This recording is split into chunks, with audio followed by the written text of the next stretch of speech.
ساکینە جانسز شۆڕژگێڕێک لە مێژووی کورد و دامەزرێنەری فکری ئازادی ژن و هێزێک لە پێناو وەستانەوە بەڕووی دوژمنان لە پاش چەندین ساڵ لە تێکۆشان لە بڕواری نوێی کانونی دووەمی 2013 لەلایەن میتی تورکیاوە لەگەڵ فیدان دۆغان و لەیلا شەیلەمەز شەهید کران.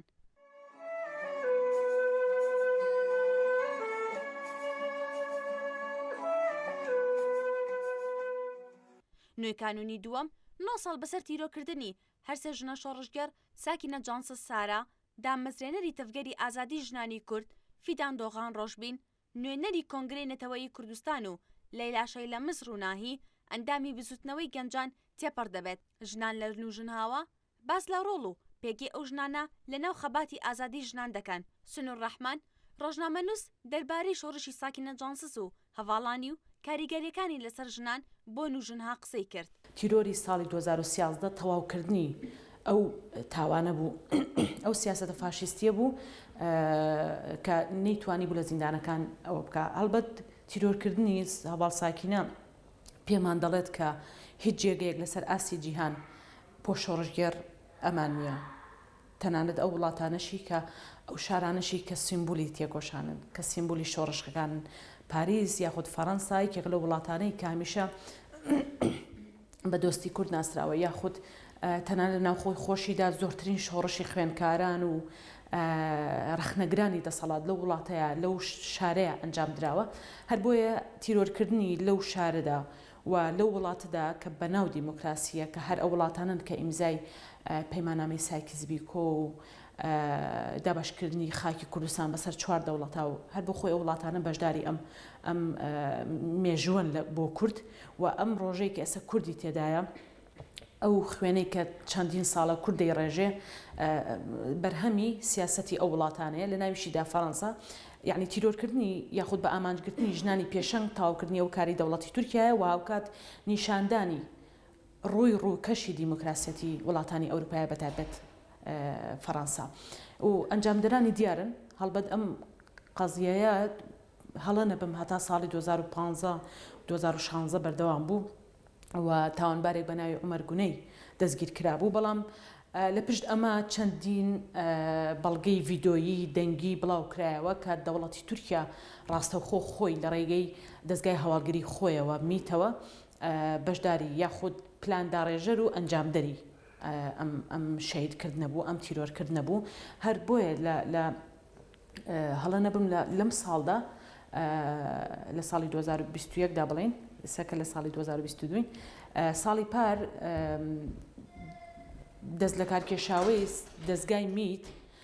دانی بەوە دانا و زۆر بە ئاشکرا لە کەناڵێکەوە ئەمەی لە دەم دەرچوو دیارە مەبەستیشیان بوو ئەمە بڵێن کە ئەوەی کە ناتوانن لە شاخەکانی کوردستان بە ئامانجی بگرن، بەڵام خۆ دەتوانن هەر بەم نەسە دەڵێت خۆ دەتوانن لە ئەوروپا لە وڵاتانی تر زۆر ئاسان دەستیان بە شۆڕژگێڕان بکەوێ. ئەمە یعنی دەرخەری ئەوەیە کە ئەو کارانی میت دەستگای هەواڵگری تورکیا دەیکا ڕاستەخۆ پلانداڕێژەری حکوومەتەکەی ئاکەپەیە و خودی ئەردۆغانە کە لە هەر شوێنێک خەباتکارێک و دامەزرێنەرانی ئەم حرەکەتە هەبێ بزوتنەوەی ڕزگاری خوازی کورد هەبێ زۆر بە ئاشکرا بە ئامانجی دەگرن و زۆر ئاشکرا دەتوانن لە ڕێگەی بەرژەوەندیە دیبلۆماسی و سیاسی و ئابوووریەکان ئەو وڵاتانە بێدەنکەن بۆ هەر نیازێک کە بیانەوێت. ساکینە جانسز هاواری ئەو هەزاران هاوڵاتی دەرسیمە کە لە ساڵی 1938دا قەتڵ و عام کران و دەسەڵاتە جیاوازەکانی تورکیا لە ناویشیدا کە وەکو مەکینەیەکی گەورەتە دەوڵەتی تورکیا بەشێکە لەو مەکینە گەورەیە کە سیستمی هاڕینی ئیرادەیە، سیستمی لە ناوبردننی سەرهەڵدانەکانە لە گەلانی جیاواز و گەلانی بندستی بەتایبەت ڕۆژهەڵاتی ناوەڕاست کە ئێستا ئەمڕۆ بەداخەوە نەتیجەکەی دەبینین کە ڕۆژهەڵاتی ناوەڕاست بۆتە گۆڕستانێکی زۆر ئاشکرای هاوڵاتیان و گەلانی ئەم ناوچەیە. مەکینەیەکی گەورەتر کار دەکات لەسەر عالم لەسەر هەموو جیهان کە وڵاتانی زلهێز لە پشتین و بەرژەوەندیە سەرمایە و داگیرکردنی هەموو زیهن و عەقڵی تاکەکانی دنیا یعنی کار دەکات. لەبەرەوە تورکیاش بەشێکە لەو مەکینە گەورەیە کار بۆ ئەمە دەکات و دامی دەکەن و بە بێدەنگیان پشتیوانی دەکەن.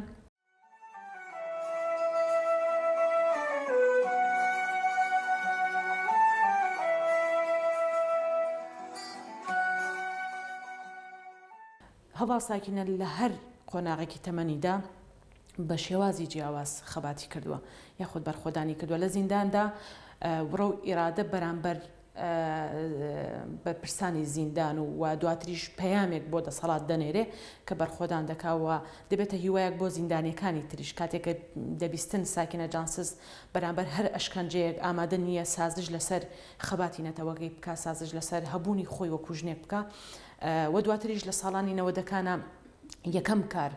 لە تۆڵەی ئەو کارانی دەوڵەتی تورکیا بەرامبەری کردوێتی کاتێک دێتە دەرەوە لە زیندان ڕاستەوخۆ دەست دەکات بە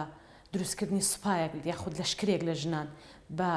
ئامادەبوونی زیاتر لە 400-500 ئەندام لە چیاکانی کوردستان ئارتەشی ژندا دەمەزرێنێت لە 96 95 و 96دا دەکرێت بڵێن بەروبوومی ئێستەی پێشکەوتنی ژن لە ڕووی فکری لە ڕووی سەربازی لە ڕووی ڕۆحی و معنەوی بەرهەمی بەرخۆدانی هەواڵ ساکینەیە و دەبێت دەوڵەتی تورکیا بزانێت کە نەک بە شەهیدکردنی هەواڵ ساکینە یاخود دوژمنانی کورد بە گشتی نارانی کورد کە تەنیا دەوڵەتی تورکیانە دەبێت بزانن کە بە هەبوونی فیزیکی نەبوونی فیزیکی هەواڵ ساکینە تەسیرێکی لە ژنانی کوردستان نەکرەوە بە پێچەوانەوە ئەو تووڕەیی کە گەلی کورد بەرامبەر دەوڵەتی تورکیا و دوژمنانی کورد هەیەی زیاتر ئیسبات بوو لە ساڵی 2013دا زیاتر ژنانی کورد هەستیان بەوە کرد کە بەڕاستی بە فعلی دوژمنێک هەیە کە هەوڵی لە ناوبردنی هەموو ئەزمونونەکانی ژنانی کوردستان دەکات هەڵبەت هەواڵ ساکینە تەنیا خەباتکارێکی ڕێخستنی وەکو سەربازی نەبوو ئەو نووسەر بوو لە هەمان کاتە کە کتێبەکەی ژیانم هەموو تێکۆشان بوو هەتا لەو دیالۆگەی ڕێبەر ئۆجەڵان دەڵێت هیوادار بەرگی سێم لە کاتی سەرکەوتنمانە بنووسی لە کاتی گەیشتنمان بە ئامانج و بە ئازادی نەتەوەی بنووسی هەڵبەت دیارە فریای ئەوە نەکەوت دەوڵەتی تورکیا بە ئامانجی کرد بەڵام من هیوادارم کە ژنانی کورد ئەو خەباتێکی هەیە ئەو ئەزمونەی کە هەیە کە زیاتر لە نیو سەدە خوێن ئەدەین بەداخەوە هیوادارم ژنانی کورد بتوانن بەرگی سێمی کتێبەکەی هەواڵ ساکینە بنووسن و ئەو سەرکەوتنەی کە هەواڵ ساکینە خەونی بوو کە دەیویست هەموو خاکی کوردستان لە جیاتی بۆمبارانکردن لە جیاتی لە ناوبردن و سووتانی دار و درەخت و ئاژەڵ و مرۆڤەکانیەوە بە هەموو پێکاتە مرۆیەکانیەوە لەسەر خاکی کوردستان کە شوێنێک نەماوە دەوڵەتی تورکیا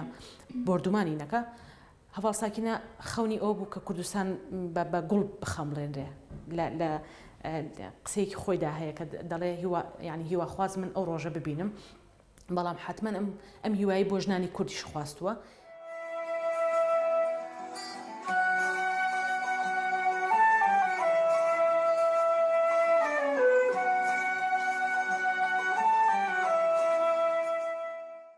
ساکینە جانسز لە هەر قۆناغێکی تەمەنیدا بە شێوازێکی جیاواز بەرخۆدانی کردووە و تێکۆشانی ئەنجام داوە هەروەک چۆن کاتێک لە زیندان دەبێت و بەرخۆدانی دەکات دەبێتە ورە و ئیرادەیەک بۆ زیندانیەکانی دیکە فەوزیە منمی چیرۆکنووس لە کتێبخانی گشتی سلێمانی دەربارەی تێکۆشانەکانی ساکینە جانسز وتی وەک چیرۆکنووسێک هەمیشە هەوڵم داوە کار لەسەر ژنان بکەم بەگشتی و بەتایبەت ئەو ژنانی خەبات و تێکۆشانێکیان ئەنجام داوە بۆ ئەمە بەستەش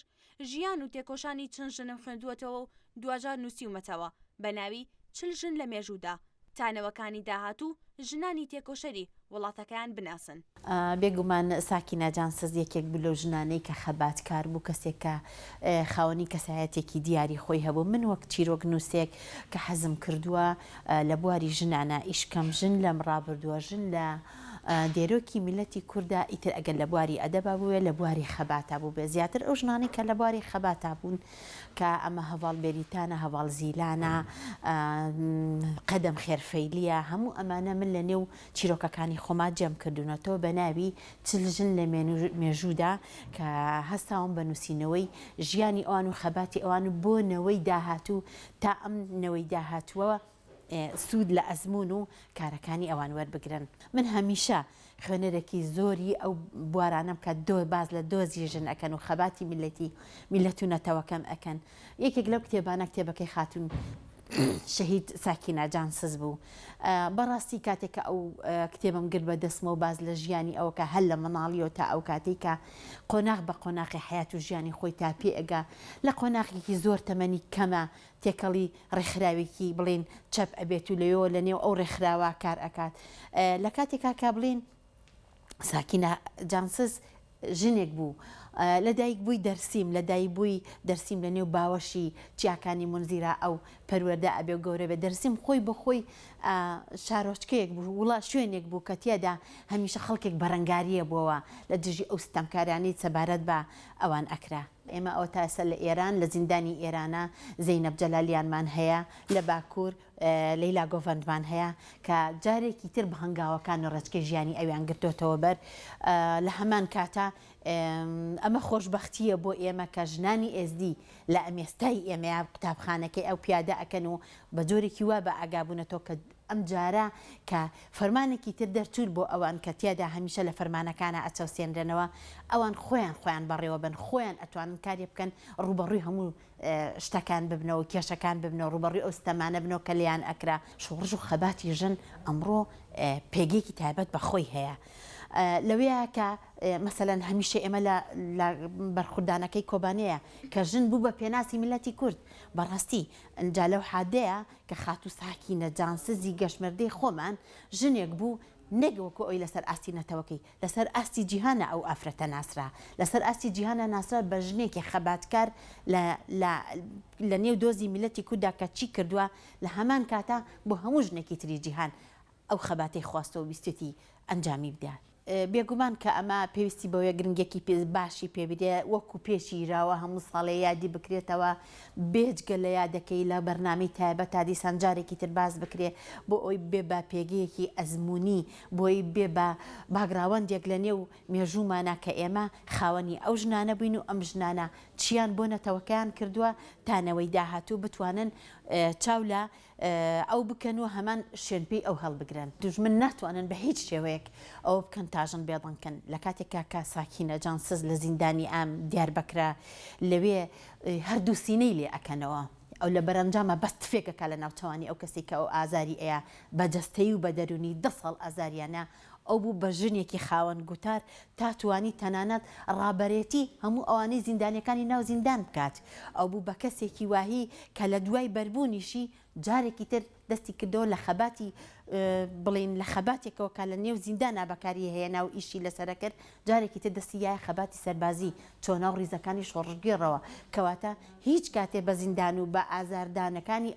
ئەو ناتوانێت ئێمە بێدان کات و میلەتی کورد بێدان کات و هیچ کەسێکی تری لە نێو زیندانە بێدان کرێ لەبەرەوەی مێشێلفەکۆ ئەڵێ لە هەر کوێیە هێز هەبوو بەڕەنگاری هەیە لە هەر کوێیە داپڵۆسین هەبوو ناڵە بە دەنگی بەرز لەو شوێنەیە بەرز ئەبێتەوە و وشەی نابەرەنگاریەکە زیاتر بەرەو پێش ئەبات لەوە کەواتە ناگاتە ئەوەی کە بە هیچ شێوێک زیندان بتوانێت ئێمە بێڵەنکە ئازارەکان بتوانێت هیچ کەس ژنێک بێڵەنکە ئیجا چ جای شەهیدە گەشمەردەکەمان خاتوو شەهید ساکینە جانسز